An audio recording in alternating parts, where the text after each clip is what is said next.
Hello, everybody, and welcome back to College Basketball Courtside. My name is Mitch. Today, we're going to be doing part 2 of 5 for the top 5 teams in the Big East for this upcoming season, 2025-2026. Today, we're doing team number 4, the Marquette Golden Eagles. Last year, you guys did a really terrific season.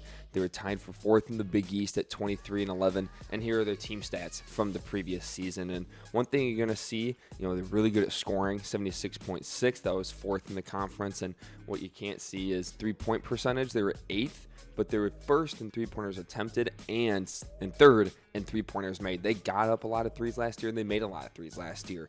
And that was because of some key guys who just left the program. So let's dive into the key departures. First of all, Cam Jones, All-American second-team guard, averaged 19 points per game. Is a fantastic three-point shooter. He got to the rim. He created for others. He took over for Tyler Kolek when he left, and he was terrific for Marquette last season. So losing Cam Jones obviously is a killer. He was an All-American guard. Tough to replace that kind of production. But they also lose David Joplin, forward. Here's my cat.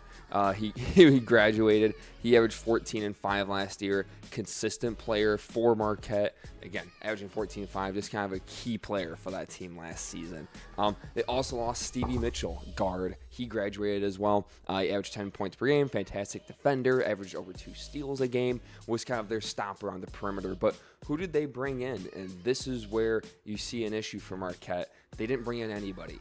Shaka Smart, he's been pretty adamant about not going after the transfer portal players, which has, that's not how you can do it anymore. You can't just rely on recruiting and developing. You have to hit the transfer portal. He's against it, so they don't bring in anybody. They do bring in 3 top 100 recruits, which is really good for Marquette. But let's dive into the projected starting lineup. A lot of these names are familiar because they're on the team last year, because, again, he's focusing on developing his own players. Sean Jones, point guard. Shooting guard, Zay Lowry. Small forward, Chase Ross. That's the name to look out for. I think he's going to be an all-conference type of player.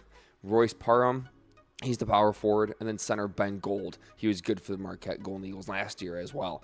He's going to start. So him and Chase Ross are the 2 big players this year. Chase Ross, I think he's going to be a top 10 player in the conference. But how can they win the Big East? I was just saying, Chase Ross, they're going to have one of the best players on the floor at all times, and you always have a chance with that. And then also defensively should be a really good team. They have a lot of good athletes, a lot of length.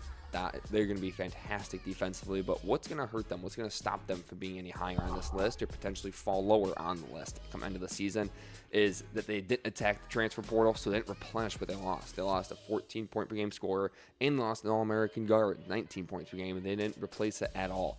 And then depth, they were going to be relying on 4 freshmen to play a lot of key minutes, so that's going to really hold them back. But that is Marquette, you guys. I think they are going to be really good this year despite Shaka Smart not attacking the transfer portal. Ben Gold's going to be good. Chase Ross is going to be really good. Look out for him this season. But that is number 4, Marquette. Look out for number 3, team preview coming out tomorrow. My name is Mitch, and thanks for watching.